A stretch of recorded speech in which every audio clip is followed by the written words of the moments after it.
the DCL podcast, your podcast to help you cruise a little bit smarter. And today is going to be an iconic episode because we have none other than all three co-hosts and bonus co-host who does our Come Run With Me podcast. What are we calling it? Run Disney Rundown? Mm-hmm. Yeah. We have Lake, we have Christy, we have Steve, and then we have me, Nova. All four of us are here. This is going to be so much fun. And we're going to talk about one of your favorite places, Nova.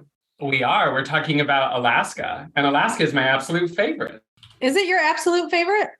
Are you kidding? I'm going to take the readers, dear readers, back in time to my very first ever podcast with this show. And it was about Alaska and my friend cruise on Norwegian in Alaska. And it was one of the best memories of my whole life. And in fact, spoiler alert, my family's family vacation next summer, 2024, is going to be Alaska. That is great. But I didn't know it was your favorite. Okay, so let's start. Very exciting. We're going to talk about Alaska. 3 of us are going to Alaska this summer.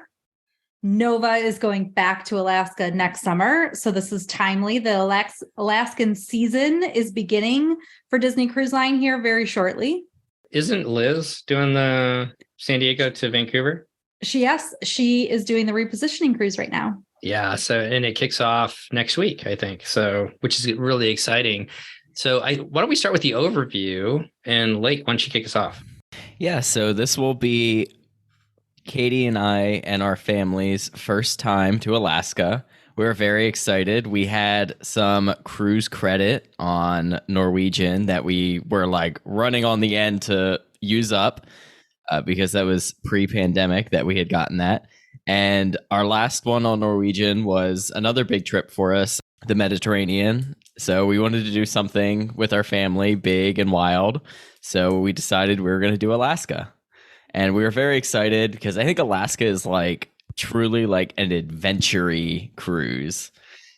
And there's just so much to look forward to, so much wildlife, bears, whales, bald eagles, seals or sea lions. I am so looking forward to all of that fun stuff.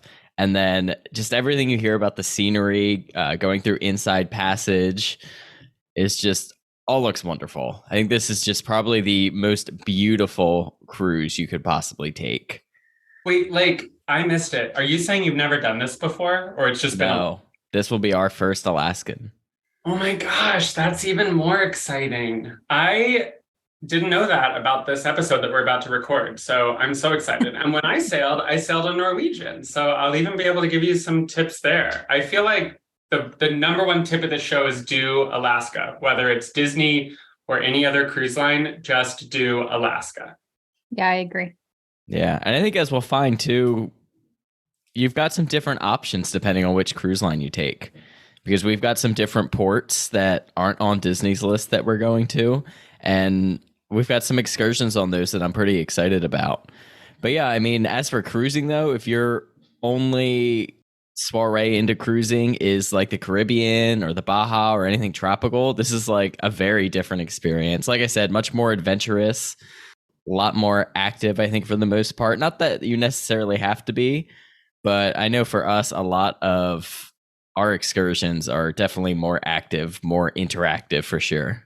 So one of the main reasons a lot of people go to Alaska is to see the glaciers. Lake, I'm sure you're pretty excited about that. And luckily with our show, we have a glacial expert. Yes, in fact, I am what they refer to in the business, a glacier aficionado. When I went to Alaska, my number one goal was to see every single glacier that I could possibly see. And in fact, our cruise started way up north. And so the reason we booked that cruise is because we would be able to see a port that Disney does not go to very often. To call it a port is sort of a misnomer. It's really in the category of scenic cruising, which you'll hear a lot on Alaskan cruises, because there are days when it is totally about Alaska and the beautiful things, but you don't get off the ship. You just scenically sail by beautiful things. Hubbard Glacier is one of the further north glaciers that you can go to And it's like one of the most spectacular glaciers in the world because it calves a lot. And on Disney's longer cruises, they do a stop at Hubbard Glacier. Lake, do you know if by any chance your cruise is going to go up to Hubbard Glacier?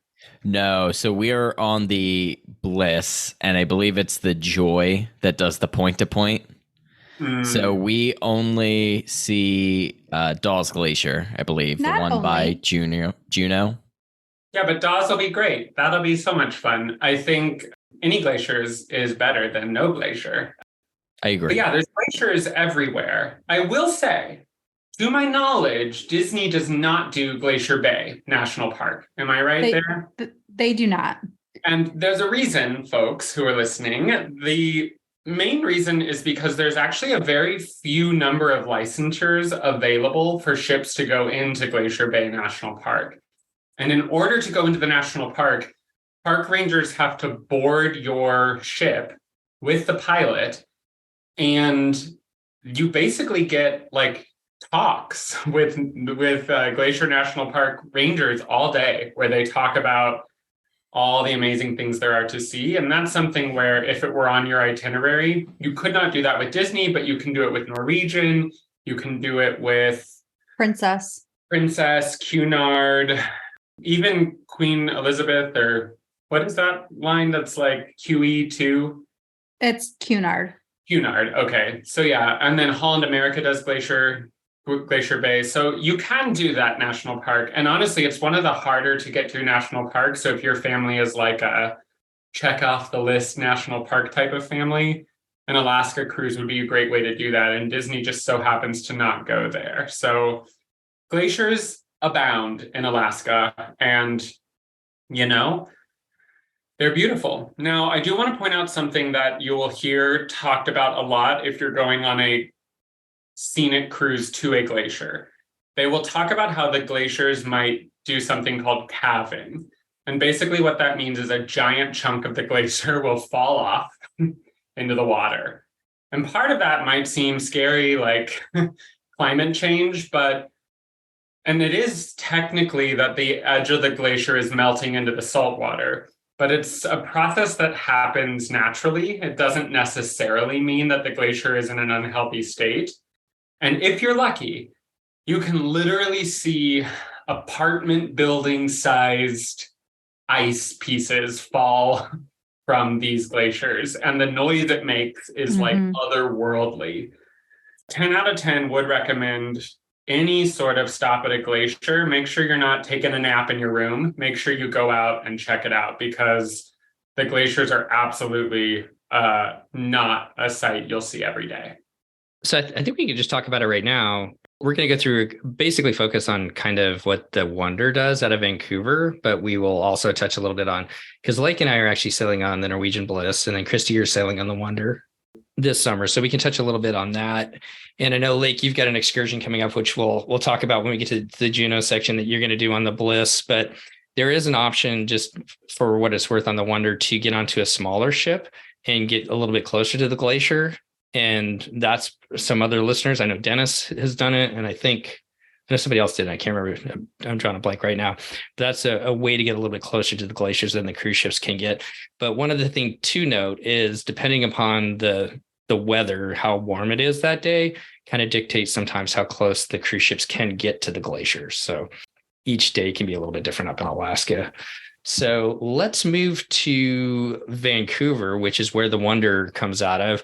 And as you were kind of talking about, Lake, with the different cruise lines, you have a lot of different options. And so usually out of Seattle and out of Vancouver, what the ships do is they go up to Juneau. With the Wonder goes up to Skagway. With the other ships out of Seattle, they'll go about halfway up Alaska, staying in the southeast portion of it. Some of the other cruise lines do run ships that leave out of Seward, which is up near Anchorage, and come all the way down to Seattle. And that's what you did, Nova, to be able to see Hubbard Glacier and some of the other different sites that you saw.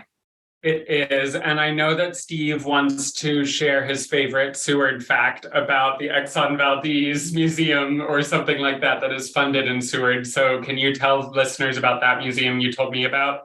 Yeah, there's a museum up in Seward, which the wonderful Exxon company still funds to support wildlife up there. They bring in wildlife which has been hurt, and they if they can, they fix them up and then they can reintroduce them back into the wild.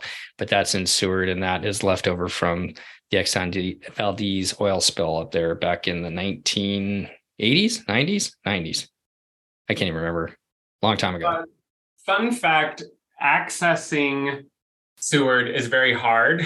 So the way to get there is via train, and it is amazing. I would go back and listen to that episode, see if we could throw it in the show notes or whatever. But to access Seward, you have to take a glass-domed train through the wilderness for 4 hours.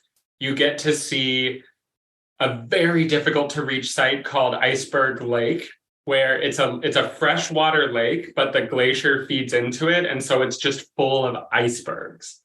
And it's an amazing, amazing part of a pre-cruise trip to fly into Anchorage and then take the train to Seward.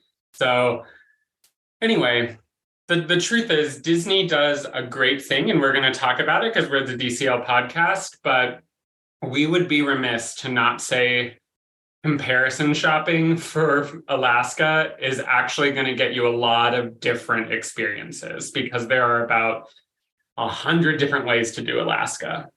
So let's start off with the Disney Wonder. She's going to leave out of Vancouver, which is an amazing city. All of us have been to Vancouver except for Lake, right? No, you haven't been to Vancouver yet, Christy. Okay.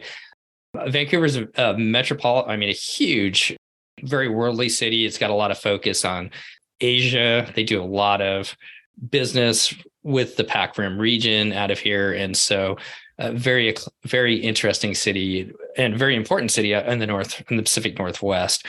The two main hotels that a lot of people will use that are right across from the port are the Pan Pacific and the Fairmont. Once again, it's a huge city. There's all different kinds of options to stay there. But if you really want to stay right next to the port and kind of have that iconic experience watching the Wonder, or waking up and seeing the Wonder in the morning, kind of like you can do in San Diego, those are two hotels that are right there connected and right next to the port. And even Christy would walk to the port from these hotels. And I would just point out that I believe both of these hotels have double beds, which if you are a family and you're trying to put more than two people in one room, means you're not getting the king, you're getting two double beds. And that is just something to be aware of, because, you're real cozy in a double bed. Also, if you get off the Wonder at the end of your cruise and your flight's going to be a little bit later, I do know that people have had good luck using the bell services to leave their bags at both of these hotels, so you can explore the city, then come back and pick up your bags and then head out towards the airport. And let me just say one more thing, because there are numerous hotels within Vancouver in the downtown-ish, I don't know what we're calling it, the port city area, not downtown, but the port area. But if you have a later flight, don't feel like you have to go into the city that night. There are numerous airport hotels that are going to be cheaper. And there is a Fairmont that is directly connected in the terminal at the Vancouver airport. So we have a 6:30 flight coming in. We're just staying there. We're just not going into the city until the next day. We're going to make it easy. We're going to eat some dinner there. We literally walk through the airport to get there. So make sure you look at other options depending on what your flight times are. One last thing to note, we could go into a lot of different things here, but one last thing to note about the airport is there's a train that runs from the airport to, if you take it all the way down, it's just a couple blocks at the end of it to the cruise port itself. So that's an option as well. But some things to do in Vancouver, Stanley Park is gigantic. They have an aquarium there. They have, you can run, you can rent bikes. It goes all along the waterfront. It's very scenic to look at. You can also take float planes from there to go over to Victoria. Victoria is a cute little, it's the southern part of Vancouver Island, which you're going to sail around when you head up towards Alaska. It's a beautiful island, and Victoria is very British themed. It's the home of Butchart Gardens for if you're into gardening. It's an amazing set of gardens. They have the Empress Hotel where you can go and have high tea. There's a ferry that can take you over there as well. And then Seth, who just recently got off a cruise up to Vancouver, went over to the Capilano Bridge, which Disney actually offers an excursion up there on the last day. It's bookable on the ship, and there's a free bus that goes there. And look it up online. The Capilano Bridge is this beautiful suspension bridge that goes across this valley. And then also they've got some beautiful hikes up there that you can do as well. Nova, anything to touch on there?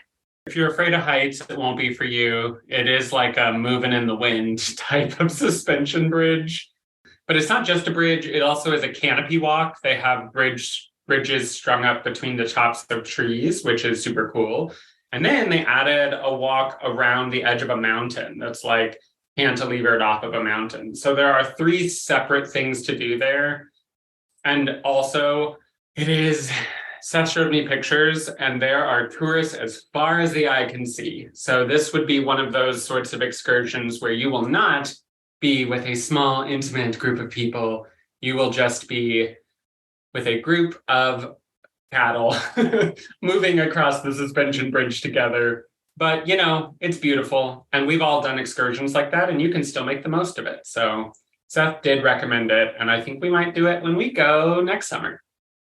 The last thing I'll throw out there is Whistler, BC is probably about an hour and a half away outside of Vancouver. Hour to hour and a half. It's a ski town. It's a world-class ski town. In the summer, there's all kinds of mountain biking, hiking, if that's something that you want to add on to your vacation as well. So let's talk about the Wonder itself. I think I'll talk about the Wonder. The Wonder is my home ship, aka it sails out of San Diego, and I live in Burbank. So I can get to the Wonder without getting on an airplane. Which is obviously a joy for me. It's kind of like Steve's home ship because flying to San Diego is a lot easier than flying to the other ports that Disney sails out of. However, the Wonder's sort of main itineraries for years and years now have been sort of like Caribbean mixed with Mexico and then summers in Alaska. The Wonder will sort of sail through the Panama Canal. Very popular cruises, those Wonder cruises in the Panama.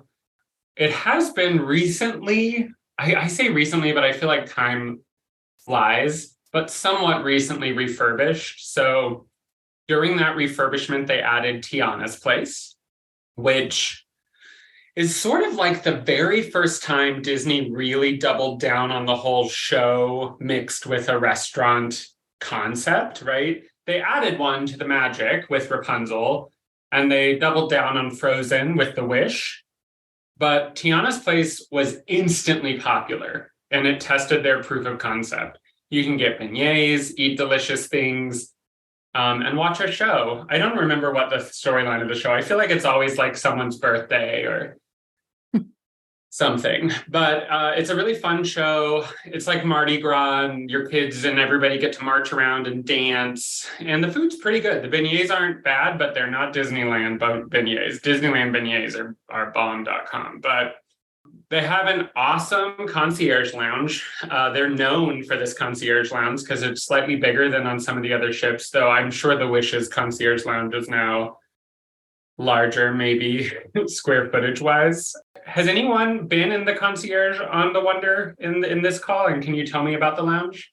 The Wonder, when they refitted it, we were in concierge on the Wonder for the Panama Canal cruise in 2018. So we spent 14 nights on her then. When they did the refit of this cruise, of the ship, they made the lounge. They took over Steve's beloved Cove Cafe, and they made it like 3 times as large. And they made the first outdoor space that could see the ocean, that can see the water from the lounge. There's an outside dedicated lounge space that has like sea views. And then inside, there's like 3 sections. The middle section is where the desk is, and there's food. Then there's a section on the one side with just seating, and a section on the other side with seating. So there's a ton of seating in there, lots of expansive views. And when they redesigned the Magic, they sort of actually even improved the Magic even more and followed, though, the concept of the lounge for the Wonder, although I don't think there's outdoor space in the redesigned Magic's lounge, but it's really big. I would actually argue that the square footage is probably larger than the Wish of the inside lounge space. It's just, the Wish is pretty cool. Right. The Wish has got some luxe vibes, but the Wonder is like universally known as being a pretty nice concierge lounge. Mm-hmm. They've also got Frozen in the theater. which they were the first ship to do Frozen. I know you can do Frozen now on the Fantasy. Mm-hmm. Yeah, but you can also do it on the Wonder. And it's a great version of Frozen. They also have that show with Annabeth or whatever. They've got some, on an Alaskan cruise, which is 7 nights, they'll probably bring on things like Buckets and Boards or Friend of the Show Marcus or various variety acts because it is longer sailings.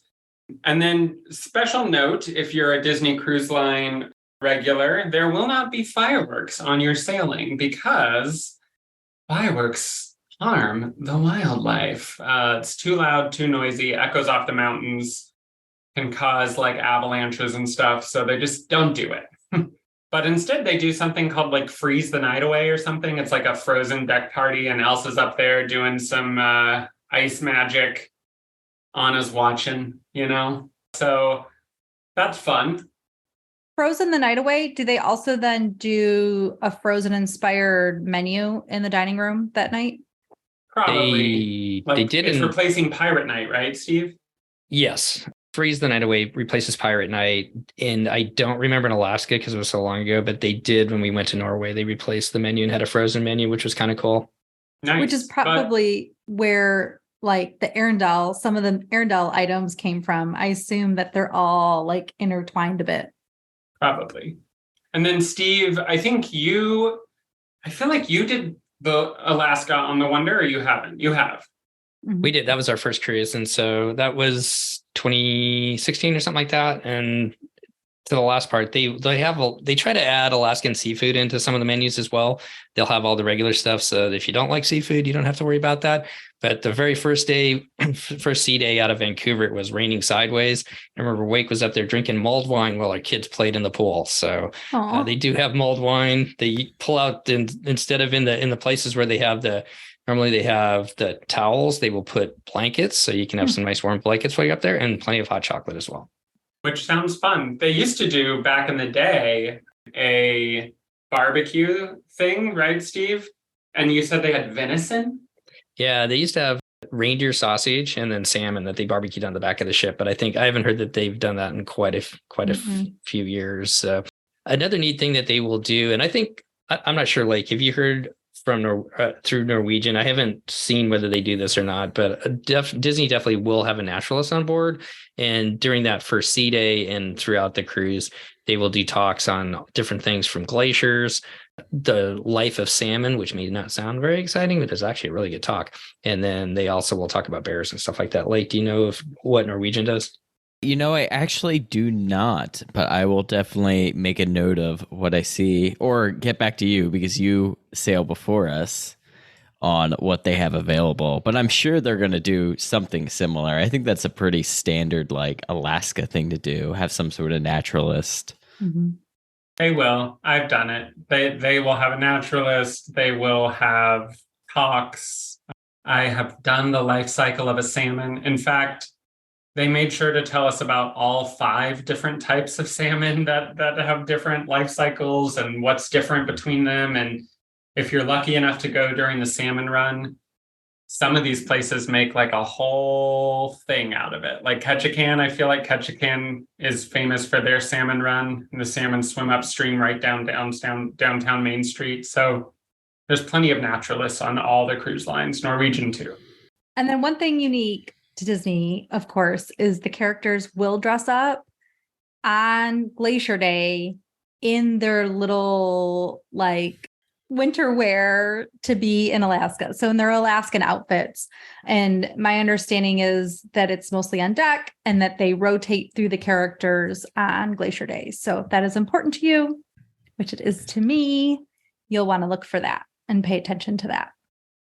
Another cool thing about the Wonder that's kind of specific to Alaska is because the Wonder is one of the older ships and it is a little bit smaller, it actually can fit into some of those little inside passage areas.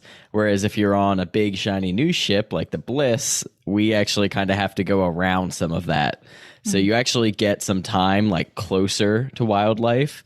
I know there's parts where you're going through the inside passage, and it pretty much looks like basically to the right is land and the left is land, and you were basically like all up in the nature. You'll still get that even on your NCL cruise lake. So it's so amazing. There's nothing like an Alaskan cruise.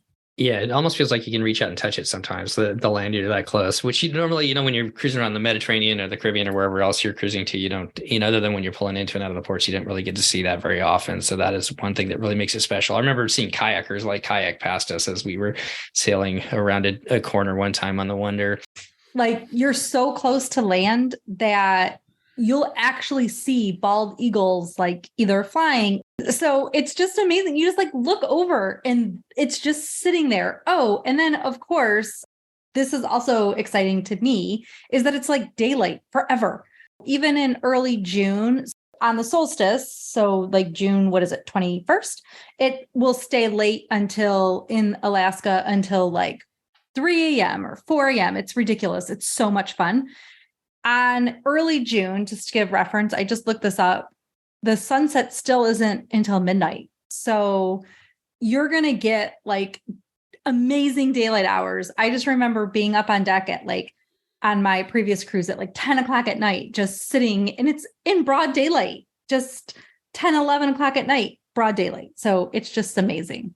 Well, let's turn to the ports. We'll touch on where the Wonder stops. There's a lot of different things that you can do in each one of them. We'll give a couple of the highlights and we'll talk about what we're doing. And why don't we start with Sitka, because that's the first one that we stop in. And there's only one sailing, or two if they do 8 and 9 night sailings, but the regular 7-night sailing and the 5-night sailing, the Wonder does not go there. So you got to go on the longer ones, but the Norwegian Bliss does. Lake, what do you have planned in Sitka?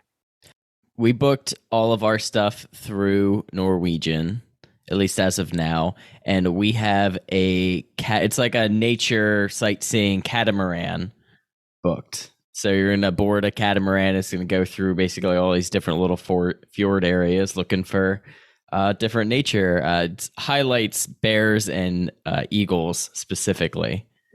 And I'm looking forward to that.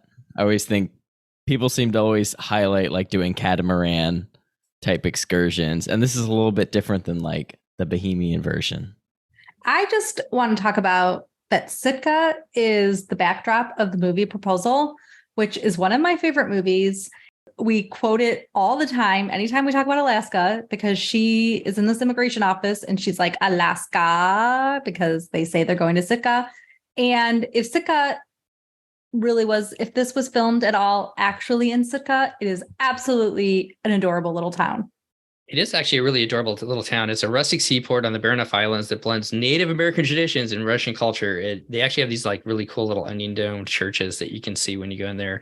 And you're surrounded by majestic glacial mountains, the dormant volcano Mount Edgecumbe, and the Pacific Ocean. So a lot of different things to do in Sitka. We are actually going to just get off the ship and we booked a kayak tour. So we're doing a 2.5. Yeah, 2.5. I think it's just going to be Wake and I. We're going to do a little 2.5 kayak tours to see what nature we can see. And then Norwegian does not dock downtown. We're a little bit further away, but they run shuttles into the town, free shuttles, or included shuttles, I should say, into the town so you can get down there and spend some time there. So we're hoping to do that as well. I think, too, we should point out, Lake mentioned that his tour did talk about bears. The one thing is that bear season is later in the Alaskan season. Not to say that there won't be random bears, but it's not going to be like you're going to have a much higher chance of seeing bears in August and September, and you're actually northern lights as well. So I guess we forgot to put in our outline like the different seasons to cruise. But if you're interested in northern lights, you have to go late August or after. So keep that in mind. Not to say that you would never, but it's not dark. So you need darkness to make northern lights, and bears are going to be more popular later in the season as well. So you get a sea day and then you head up into Skagway, right? And then you do the glacier. How does it work usually normally on the 7 day? I'm pretty sure this is the order of my cruise. Okay. All right. So you'll do the sea day and then the next day is going to be the big glacier day where you go to Dawes Glacier. which is part of the 30-mile long Anniken Arm Fjord, and about 20% of the fjord is covered in ice. One thing to know is when you get to the end of it, sometimes you will go to Dawes and sometimes you go to Sawyer, and that is just based on, it could be the heat of the day, a lot of different conditions. So you're not necessarily going to go to Dawes Glacier. It can be determined that day. Christy, you want to talk about what you're excited about for the Glacier Day? Well, of course, seeing the characters and seeing the glacier. On my last cruise, was just outside the entire day. It is so fun if you're facing the glaciers or you're near the glacier, you're freezing. And then when the ship churns and you're if it's a sunny day in the sun, you're actually roasting and getting a sunburn. I just love that. But we are doing that Glacier Explorer excursion. So where we're going to get in a boat, we're going to leave the ship and get in a boat and go closer. And I am just so excited about that. I want to see sea lions or sea otters on a stoop. I want to see it all. I want to listen to them. I'm very excited. Like, you're doing the exact same thing, but you're doing it out of Juneau. How does that work with Norwegian? It's actually called the same thing. It's Glacial Explorer. But because the way our Norwegian cruise does it is you do basically half a day in Juneau and then you go out. So we get off the ship in Juneau right before the ship leaves, and you get on and you go out basically ahead of the ship. Ooh. And then once the excursion ends, they take you back straight to the ship. You don't have to go back to the port. That's super cool. But we are very much looking forward to that. That was my must do. Mm-hmm. Nova, did you get off? I can't remember. Did you do one of those small boats to the glacier? I did not do a small boat to the glacier because the Hubbard Glacier was the big deal. In fact, just so we can clarify why the ship might not go from one glacier to the other, the pilot gets on the ship and the pilot will say, oh, there are too many icebergs in the channel, or there's another ship going down this one, so we're going to go down that one. And they base it off of water conditions and all the other stuff. But it was that glacier where we saw the most wildlife. So if you just stand there on the deck or on your veranda sailing towards the glacier and look out at the shore, we saw 2 baby bears and a mama brown bear. We saw seals floating on the icebergs as we passed them. So there's a lot of cool stuff, even if you don't get on the little boats. But the little boat's kind of cool. You get to go up close and feel like your life's at risk, which is fun, And I think they still do this for the kids clubs. They will bring, if the kids want to, the sport court, they will turn that into a kids club up there. So they'll bring the kids up there to play and give them a chance to see the glaciers as well. Oh my God. That is so cool. Blake would love that. Yeah. So they had a whole, the counselors actually had, some of them just played basketball, but some of them, they played some games and they kind of tried to point out the glaciers and things like that as well. So that is an option to maybe have your kids up there in the kids clubs for a little bit, so you and your significant other can just enjoy the scenery. Any other thoughts about Glacier Day, guys? Just plan to be outside, right? Like people talk about for Disney Cruise Line and for every ship that the upper decks are going to be a little bit more crowded, but then there's also that excitement in the air because everybody's out there and just the camaraderie of looking to seeing things together. So just be expecting that. All right, well, let's turn to the state capital, Juneau, Alaska, which is going to be another stop that the Wonder stops at. And some highlights there, they have the Mount Roberts tram. All of these stops, you can get into the air to see different aspects of the beauty and the nature of Alaska. Juneau definitely has helicopter trips that'll take you up to 2 different glaciers. Also in Skagway, they have helicopter trips as well. If you want to do it a little bit cheaper, you can take the Mount Roberts tram up there and get some great views, not necessarily the glacier, but at least around the Juneau area and the waterways around it. The Mendenhall Glacier is the one that's closest to downtown. You can actually take a bus. You can get off if you want to do it on the cheap. You can take a bus that'll take you to the base of the glacier where they have hikes that you can go around and see it. It's known for whale watching. I think Christy, Nova, Lake, from all our listeners over the years, almost everybody, it seems like, sees whales in Juneau. Am I right? It seems, I don't want to say always, but everybody that's gone on whale watching seems to have really enjoyed the whale watching at a Juneau. Yeah. You're determined to see a whale. You will see one in Alaska. The determined piece is you got to be looking out at the water, but they're there all over the place. Near Juneau, there's a lot of them, but I mean, even on the Inside Passage, if you're looking out, suddenly a humpback whale will just like shoot up out of the water in front of the boat, and you're like, what? Also, sea Did otters. you just call a cruise ship a boat? Yeah, I don't Miss feel Nova, who's been Listen, host of this show for years. There are small yachts. Mm-hmm. Cunard. That's what we're referring to. Still a ship. So we know what the ship will sail through the passage and just stand out on the decks and look out. You'll see whales. They're everywhere. So we know what lakes do in Juneau. What are you doing, Christy? We are going whale watching. Okay. And we are also actually, so we booked a private excursion to go whale watching, like not private, but not booked through Disney. It's a small group tour, which is what I actually did through Princess 5 years ago. And I would highly recommend that if you have an opportunity to not be on a whale watching boat with 200 people. If you can find one, if your cruise is doing one with 24, it's just, a more intimate, right, experience. So we're actually going to do the whale watching, and we're hopeful that we will have time to run off to the Mendenhall Glacier, because I really want to do that as well. We're trying to time it all is a little bit tricky, but that is what we're doing. That's our goal. And I think I catch you off. Are you guys doing something else in Juneau? Yeah, so we're actually doubled up on excursions this day. Essentially, our grandma's coming with us, and she really wanted to do something where she saw the sled dogs. Oh, So that morning, we're also going to the sled dog camp to go and do that. It's not like one where it actually takes you out onto the ice, but it'll still be fun. There'll be puppies, and we all love puppies. That's what Alex did when we were in Skagway. They went and panned for gold, and they saw sled dog puppies, and they tell you the whole story about how they raise the life cycle of the salmon and the life cycle of the sled dog, Nova, up in Alaska. Wait, did we move past Juneau? No, not yet. But just to finish it, the sled dog puppies are just gorgeous. They're beautiful. What amazing pictures. You're gonna have a great time, Lake.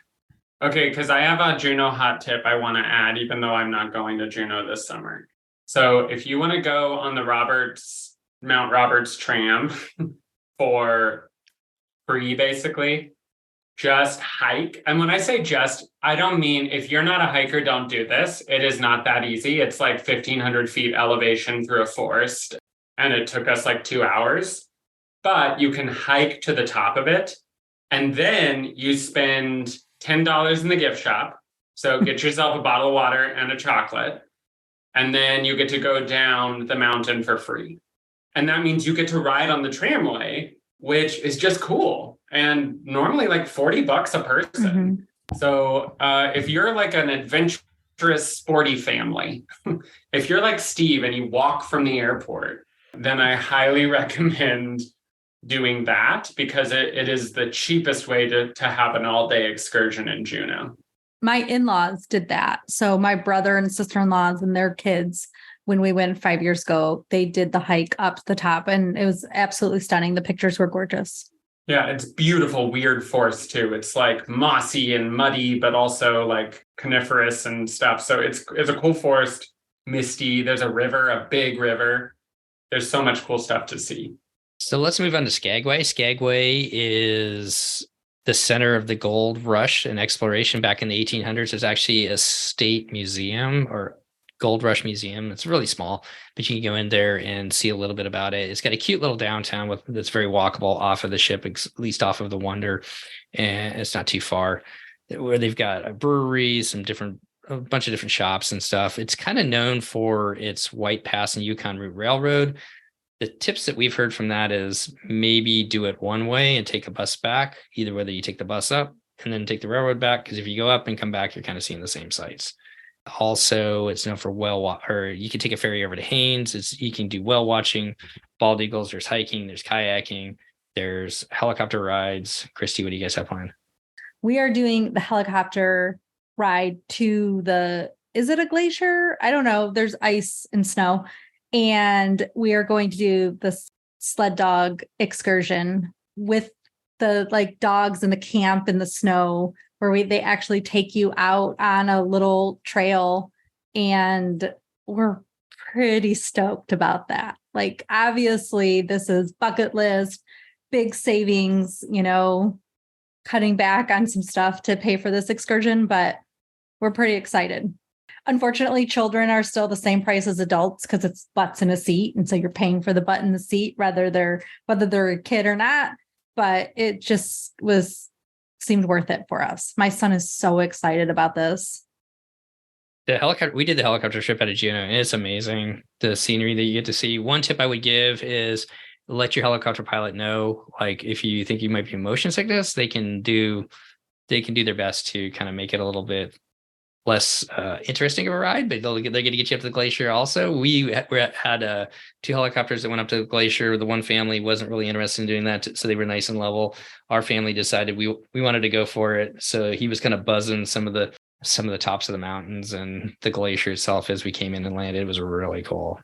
I mean, I want to see it all, right? But I will be doubling up on the Dramamine, and so will Blake, and we'll be using oils and doing all the things so that we can see it in the best way. But it's a very short trip too. It's like 15 minutes or something like that. So it's not a long journey. But then it makes me think of being with Lake and getting motion sick doing the parasailing. So, probably not totally for me, but I am still super excited about that scenery. So with the White Pass, they also have the Yukon excursions. You have to have a passport to do those excursions. It can be long. Like, my family did that 5 years ago with the entire group of us that went. I don't know how none of us really realized that it was like 6 hours long, like 4 hours of bus and stops and different things. And it was stunning. Some of the most beautiful scenery. And there's like a park that's literally sand. It's like this desert in the middle of Alaska. Then slightly over, further down the road, you see the emerald green lake. I forget what it's called, but it's absolutely stunning. So it's like gorgeous scenery, but you're on a bus for a very long time. So just something to keep in mind. Yeah, those are kind of longer excursions. So kind of think about that, whether that's what you and your family really want to do as far as the train and the bus up to it. So let's turn to Icy Strait Point. Icy Strait Point is the only private cruise ship destination in America. It's home to the world's largest Tlingit village, rugged beauty and authentic Alaskan experience for travelers. You're only going to go there on the 8 or 9 night, I believe, on the Wonder. Nope, they go on some other ones too. No, okay. Well, I'm going off my memory from before, and they've changed it this year or the last couple years. Yeah, they're switching back and forth between Icy Strait Point and. Are you going on it? Maybe. Are you going to Icy Strait? No, we are not going there. Well, I know that Nova has been there, and then Lake and I are going there. Nova, why don't you talk a little bit about Icy Strait? Okay, Icy Strait is really weird village, honestly, because yes, it's a private port or whatever they describe it as, but it's a 10 or 15 minute walk from a town called Hoonah, and they've got some really good seafood. So I had salmon fish and chips, so like fried salmon. I know that sounds weird, but y'all, I'm into it. If it's fried and it's golden, I'm into it. So that was great. We walked there, and then our excursion there, it is home to the longest zip line in North America, maybe the world's longest. I don't know. It's over a mile long at the top of a mountain, and it's called the Zip Rider, and it's almost the only thing to do that is like adventure-y right there. What we ended up doing, I think, was an ATV tour mixed with the Zip Rider because the Zip Rider was sold out. So you could do the Zip Rider by itself. I'm interested to see if you all booked other excursions there, because at least when I went, there were not very many excursions in that port. But I can say 10 out of 10 would recommend the Zip Rider. It's so expensive. It might be like $90 or something, and it's over in a minute, but it was so fun, and I felt scared and then brave after I finished it. So, and you're literally flying over trees. Seriously, it's amazing. I felt like Bella in Twilight. Steve, I know that's your favorite book series. I'm all about the Twilight series. You're a It's up on Twihard. I forgot. Yeah. Pacific Northwest. Yeah, right up You there. model your backyard after it. Up on the Olympic Peninsula there. I always go up there and hang out with the vampires. So Yeah. great place to Okay, go. so what are you and Lake doing there? Well, I will say, just looking at it, that you went there probably at the beginning, because this port is fairly new, and so It was brand new. I think it had only been operating for 2 or 3 years when I went. So now they've got a lot more to do. They've got the ATVs, Cool. They've got the zip line, like you said. They've got whales, wildlife, and brown bear searches. You can go dance and get your Huna sightseeing and tribal dance on. You do a kayak adventure. You can learn to cook some Alaskan fish there as well. They show you preservation and techniques. Lake, what do you have? I currently don't have anything planned, actually. What I'm trying to find is I want a day where I can just like go out and like hike or trail run. And that might possibly be the day, because we have nothing planned. Obviously, as Nova said, outside of the zip lining, there's not a whole lot if you don't want to like book a cruise excursion. And we don't want to do the tram, just because I feel like once we get up there, like there's sites, but then it's like, okay, you either do the zip line or you go back down. So the plan right now is maybe to see if there's like some hiking or some trail running that we can do kind of nearby. I bet you there is, because I think where the ship docks, it's a ways to that Huna town. So I bet you there's some trails that you can run along there and get some good views. We're actually going to go whale watching. That's our whale watching port that we're going to do. It's right across from Juneau, actually. So kind of the same places where the whale watching excursions go from Juneau is kind of the same place where the excursions go from Icy Strait Point. So as far as It's also an island. Yeah. Yeah. And the reason I know that is because we asked about moose and they were like, there didn't used to be a moose, but then one swam here. And I was like, what? And literally the animals on this island got there by either being there before the ocean was around it or by swimming there, which is wild to think about. They do have a lot of bears on this island, but they would have gotten there by swimming or by being born there millennia ago. So that's cool too. Steve, who are you booking your excursions through? Are you doing them through the cruise line or? We booked both of ours just through the cruise line. It's a smaller ship for the whale watching. And then also we're doing the exact same thing in Juneau that Lake's doing. And then the kayak one we're doing ourselves. That's a private one.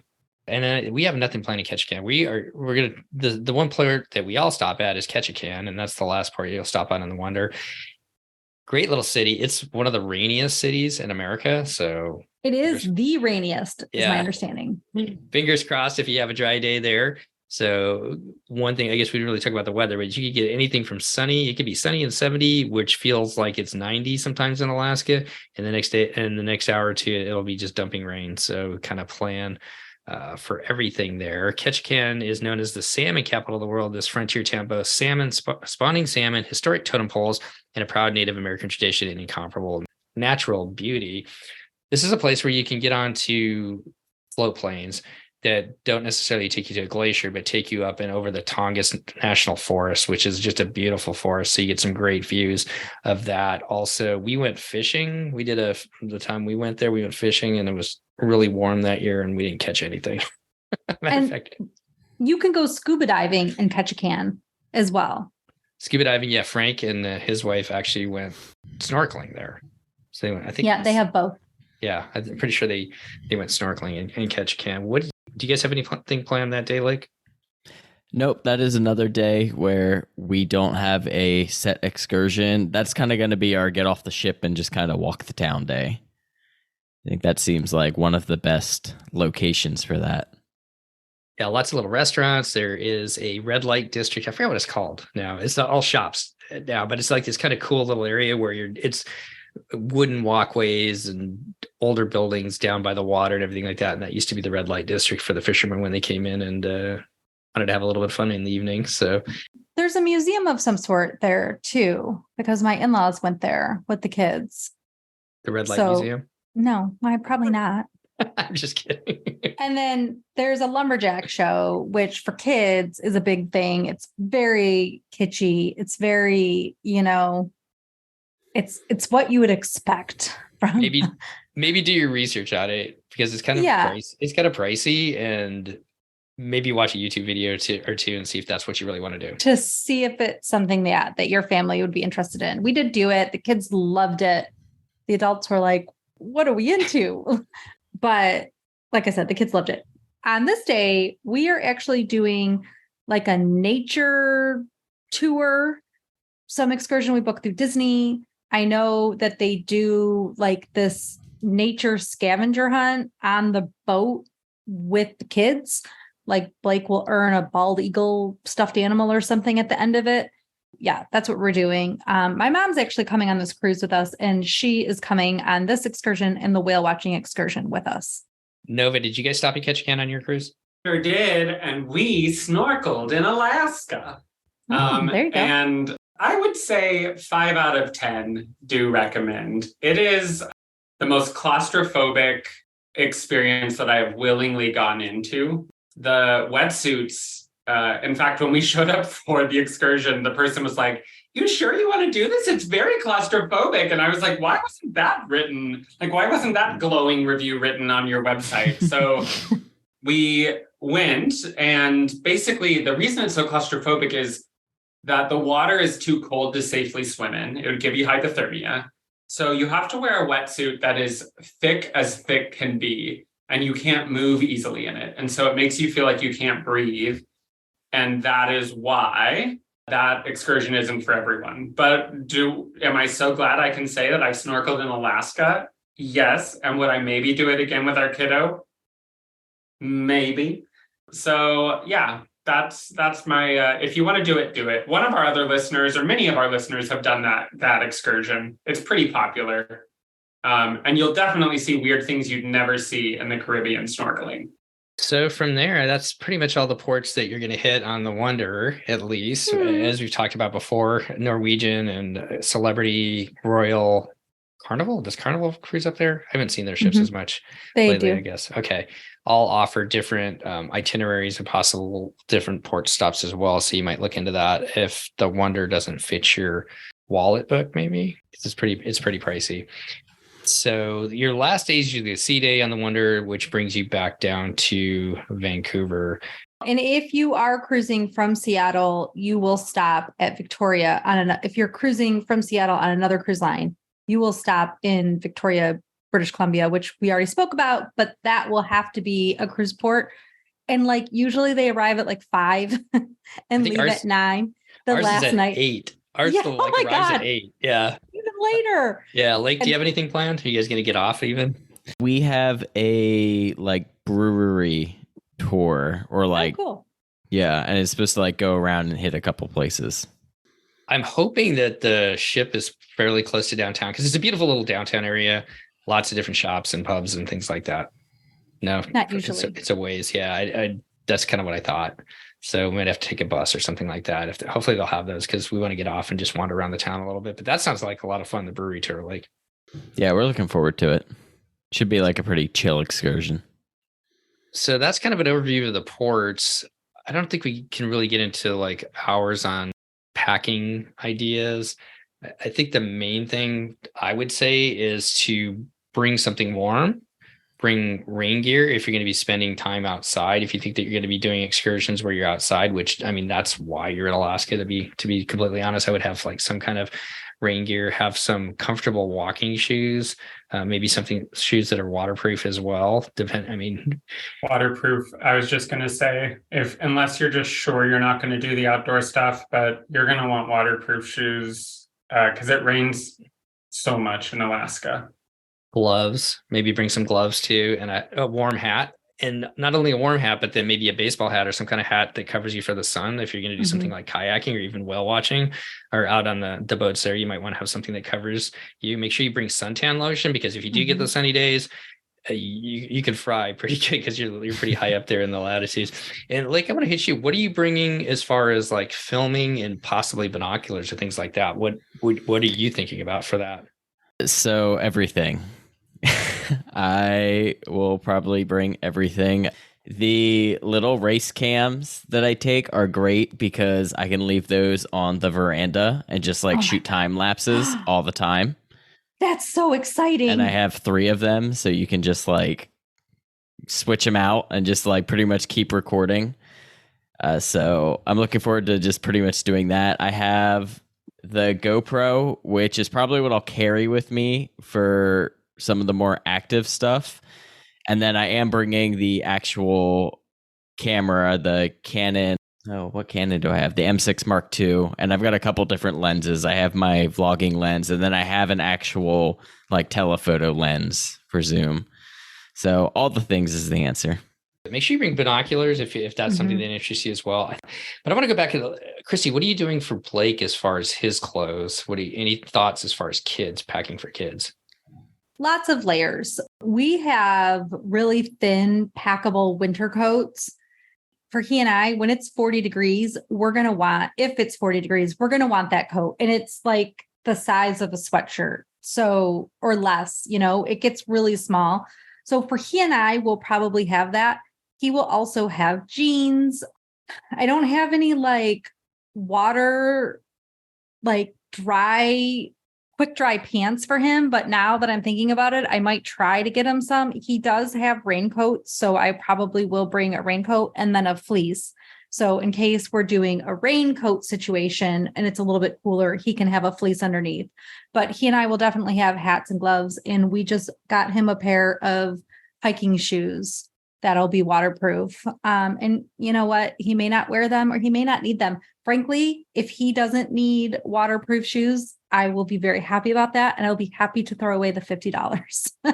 But I just bought those from Zappos and they were $50. And the thing I like about Zappos is they'll do free returns and free shipping. So you can like try out the shoes and figure out what size your kid wears. I did listen to this in a packing video or some video from a while back that they actually brought their hiking shoes, but didn't wear them because they didn't need them. And then they returned them at the end. And so that would be a tip if you are buying new shoes and you have enough space where then they don't have to wear those hiking shoes and you're not sure you're going to use them again, then I would do that. And for us, like he'll probably, if he ends up keeping them, which I think we will, he can use them, in Michigan in the winter as well, which is what he did 5 years ago with the shoes that he had gotten for our last trip. On our last trip, we had like Cuddle Duds that at the time I was able to get from Costco that I just missed getting this last winter in the season.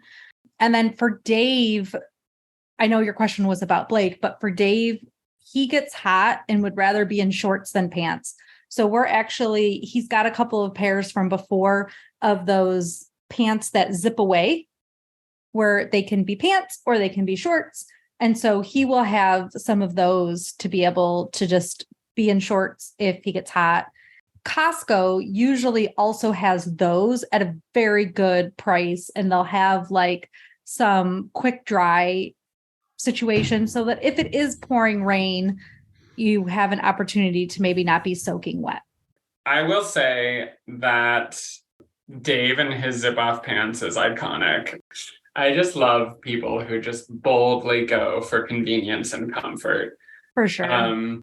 Now, I will point out when we went, we found, because the later in the season you go, the less likely it is to be super cold. And so you end up having to pack like all weather. Mm-hmm. In fact, what we ended up doing was packing, like Patagonia makes them, but I'm sure a lot of people do, very thin, basically just rain jackets.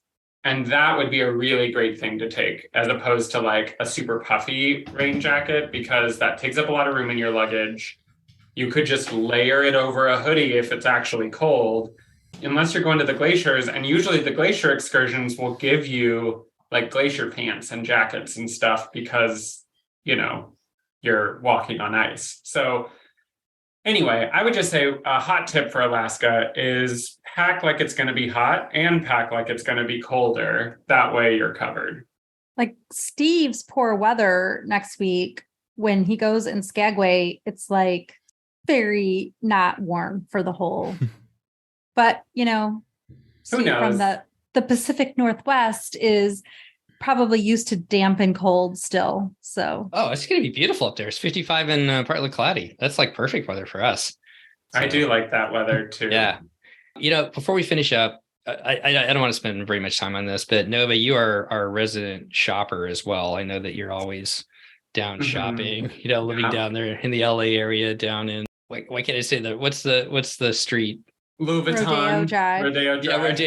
Rodeo Drive. You're always down there doing some shopping. That's where I live most of the time. One of the downsides I would say to Alaska, and I think that we probably all agree on this, is like it's kind of like the Caribbean, where unfortunately those little downtown areas have those same shops over and over and over again. Oh yeah, I would say the coolest town for not that is the one that has the Whitehall Railroad, and like you just get off the ship and the boardwalks are there. Skagway. Skagway does have like a Diamond International, but you could literally just ignore those things. And then there are a ton of like really cool kitschy shops. Juneau was surprisingly cruise portish in my experience. And Icy Strait Point, not, because they don't, like, it's owned by the tribe. So awesome. But Juneau also has that like old bar restaurant that's supposed they're to be the really state capital, right? So they've got other stuff. Don't get me wrong, but Juneau's also the only state capital that you can't drive to. The only way to get there is by plane or boat. I thought that was worth throwing out there. You may have to. I agree with you, Skagway and Ketchikan's actually not too bad. You can find some places, but it's pretty touristy in a lot of the shops, unfortunately. Yeah, you can find a Starbucks or two. Yeah. But I think at the end of the day, if you want to avoid it, you can. A lot of these stops will have repeat, just like the Caribbean, repeat souvenirs. So you can find about 1 million totem poles made in China, or you can find very expensive totem poles actually carved by Native Alaskans. Oh yeah, and stacking dolls. Like I feel like in Ketchikan, maybe we got those little and moccasins.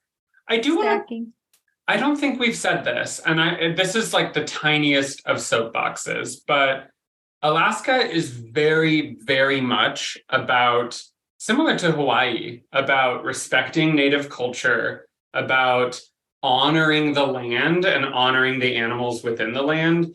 It is, of almost all the cruises I've been on, the most education-forward cruise, where everything is about educating you.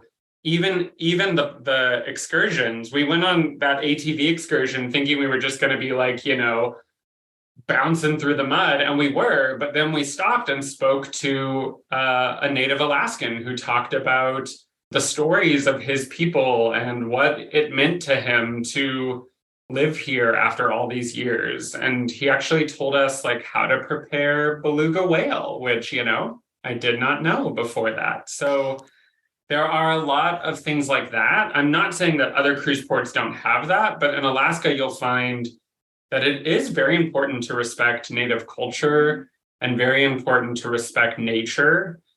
Do not litter in Alaska. Don't litter anywhere, but do not litter in Alaska. It is gorgeous. And when people see you abusing or mistreating their land, that is sacred. It's no good. So just make sure that you go to it with that in mind, because there are so few places like Alaska left, and it is one of the most untouched, most beautiful places on the planet.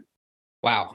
I was going to go around and have all of us finish up, but that's a great finish there. That's so many important thoughts there, Nova, for sure. Blake, any final thoughts for Alaska with you? What are you excited about? What did we not talk about? Any final thoughts? I mean, I think we hit all the basics there. I'm just, like I said, our first time in Alaska, and we are looking forward to it. Yeah, I was excited for you guys to come up and run in Eugene. You guys got to fly in a pretty nice day between Seattle and down to Eugene and see all the mountains up in the air. The Pacific Northwest is definitely a treasure of our country that a lot of people, when you get up here and see how beautiful it is, I'm just excited for you to come up here and experience Alaska as well. I agree with all of that. Christy, any final thoughts about Alaska? Just go if you can. Like, work it into your schedule, work it into your budget, figure out when you can go, and tag us in pictures on Instagram if you are going to Alaska, DCL_podcast. We would love to see and share some of your beautiful Alaskan pictures. I'm not sure how we'll do this after we all get back from Alaska, but we'll definitely put together some kind of trip report to talk about some of the experiences and whatnot. And I know that we've got a lot of other listeners that are coming up to Alaska as well. Zach down in Atlanta, and Dennis went last year, but a couple other people are coming up to Alaska as well. So we'll figure out a way to Liz and Amy. Right. This is the year of Alaska, and I'm going to be fashionably late and go in 2024. Well, don't feel bad. Everybody's going to Lighthouse Point next year, and we'll be going in 2025. So, well, I'm also fashionably late this year because we're doing the Med. Right. You all were there last year, so it's just going to be me a year after you. But I can't wait. You all should do snippet episodes while you're there too. Yeah, we'll definitely do a couple of those. Lake and Katie, you guys should do whatever you guys want to throw together. That'd be awesome. We'll throw it up there as well. So, Nova, you started the show. Take us out. Well, everybody, we've had a blast talking about Alaska. We can't wait to hear about Steve, Lake, and Christy's Alaska trips this summer. I am going to be vicariously listening through you, and we hope you enjoyed the show. Have a good day, everyone. Bye. Bye. Well,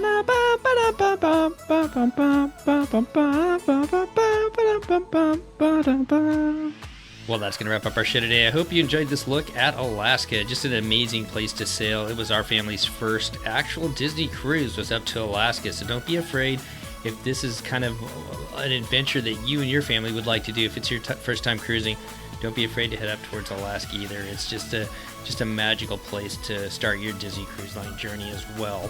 And if you're sailing to Alaska, whether with Disney Cruise Line or some other cruise line, we want to wish you just all the best up there this summer as you set sail. We'd like to give a huge shout out to our Patreon supporters. They help bring this show to you each and every week ad free. If you'd like to find out more on how you can support this show, you can go to patreon.com/DCL podcast and find out all the information there. Well, summer is just about upon us. If you are headed out on a Disney cruise, headed out on Adventures by Disney, getting ready for the virtual Run Disney series this summer, or just setting out on some other adventure with family and friends, on behalf of myself, Steve, Nova, and Christy, and Lake as well, all of us here at the DCL Podcast, we want to wish you to be well, enjoy that time with family and friends, and we'll see you next time on the DCL Podcast. Goodbye, everybody. The DCL Podcast is not affiliated with the Disney Cruise Line, Walt Disney Company, Adventures by Disney, or Run Disney. All of the opinions expressed on our shows are those of the hosts and the guests who appear on the show. If you have any questions about any of these products, please contact the Walt Disney Company.